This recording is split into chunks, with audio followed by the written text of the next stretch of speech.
favourite poet, apart from William McGonagall, who will always have that special crap place in my heart.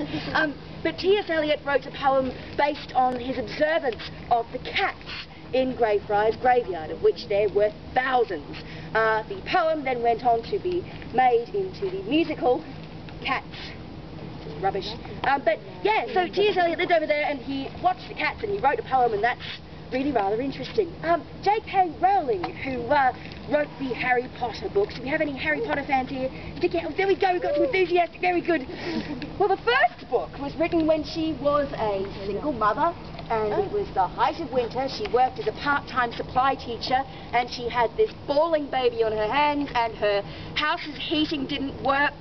It was tragic. Luckily for her, her brother owned the Elephant House Cafe, which is just over there. And again, the Elephant House Cafe overlooks the graveyard. It was there that she finished writing her first draft of the Philosopher's Stone, and the rest is history. She's a millionaire now, and we occasionally see her in Morningside buying wee things, wearing Manolos.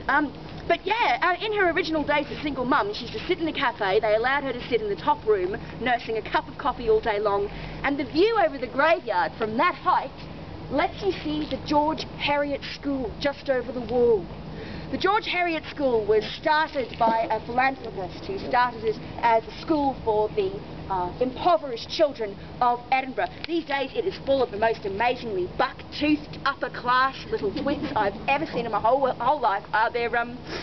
It's a school for very rich children in Edinburgh now, but it looks like a castle. It's got turrets, it's got spires. Late at night you can see little children on broomsticks.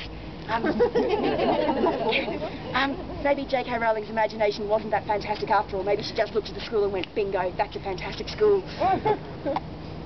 The main reason why tourists bother to come to this graveyard at all is because of one of the greatest literary heroes in the history of Disney, Greyfriar's Bobby.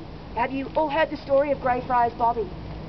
Do any of you know who Greyfriar's Bobby is? Put your hand up if you're a massive rabid Greyfriar's Bobby fan. We've got one or two. Yep. Okay, the rest of you haven't a Scooby who he is? Oh, good. The worst thing is when you run into a full of Greyfriar's Bobby fans because they hate this bit. Now come in close. We're going to look at this headstone here. Greyfriar's Bobby was a story written by Eleanor Atkinson in 1931. She was a fantastic old spinster. She wrote the story of Greyfriar's Bobby based on the myth of the original dog who sat on this grave. This is a headstone of a guy called John Gray. He was a shepherd. He was forced out of the Highlands where he originally lived by the Highland Clearances. The Highland Clearances are probably one of Scotland's most disgusting chapters. Basically, Lowland Scots and English colluded together and decided that sheep would be more profitable than people. And families, thousands of them, who'd been living in the Highlands for centuries, were replaced with merino sheep. So, John Gray was one of these poor shepherds who had to find somewhere else to live. A lot of the shepherds tried to move down to the coast to try to be fishermen, but they weren't fishermen. They were rubbish at being fishermen. A lot of the Highlanders starved. Other people came to Edinburgh, and what they found was an overcrowded, tiny city, suspicious of foreigners and knee-deep in feces. John Gray lasted about 3 months before he died of disease. He was buried here, and all he left behind him in the way of possessions was a small puppy dog called Bobby. Bobby was a Skye Terrier, one of those adorable little dogs that have fringes in their eyes and stuff. And Bobby sat here for 13 years, mourning his master, until the day he died. Now there's a front gate sign just around the corner there saying no dogs allowed. It's always been there. It's the same back then as it is now. The caretaker of the graveyard hated Bobby with a fiery passion, and every single morning he'd come in, find this dog sitting on the grave, and he would kick Bobby out by the bottom gate, sometimes by the front gate up there, but Bobby would always wait a couple of hours and then he'd sneak back underneath the gate and he'd return to sit on his master's grave. Word spread around the city that there was this small, adorable puppy who did nothing but sit in a grave all day, crying.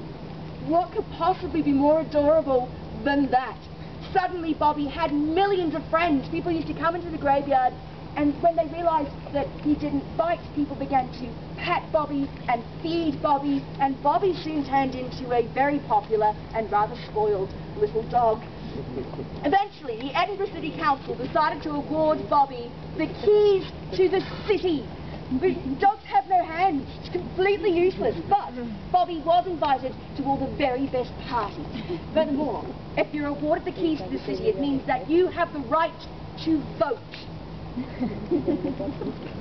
A dog had the right to vote in Scotland before women did. Soon Bobby became so stratospherically famous that burglars and kidnappers soon began to steal Bobby in return for ransom from the Edinburgh City Council. Now, the Edinburgh City Council was terribly stingy and, of course, refused to pay out any money, but Bobby was a genius.